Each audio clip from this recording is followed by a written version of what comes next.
سرک آلوده هست و بر علاوه از این میتونه مشکلات زیادی را به مردم ایجاد بکنه. خیلی مردم خانه های خود را دست دادن. شخصا خود ما 210 متر از اولی ما به سرک رفتم ما به خاطر از اینکه سرک بخیر قیر شوه، اما بدبختانه قسمی که دیده میشه خیلی مدت است که سرک جور نشده و مردم مشکلات خیلی زیادی را دارن.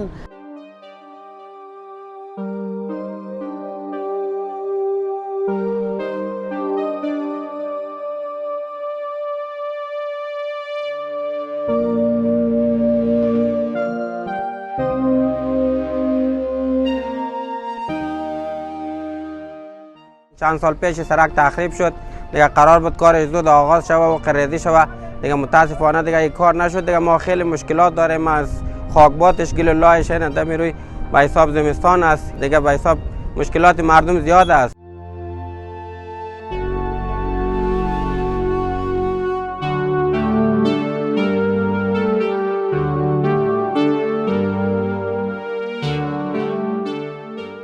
ما کار نداریم، ما قبلا خبرم نداریم که چی شد، کی بود، قراردادی کی بود، از طرفی که قرارداد شده بود خوب گذشت.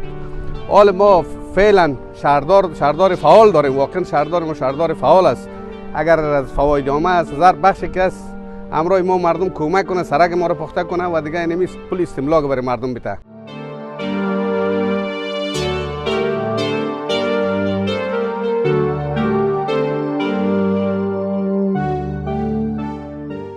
در مسیر شاید در حدود یک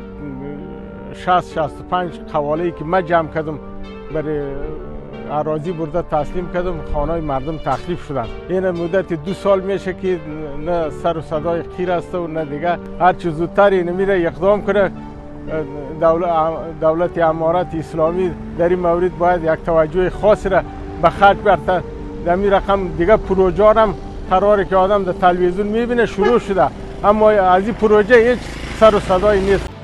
آژانس خبری پژواک، انعکاس دهنده حقایق.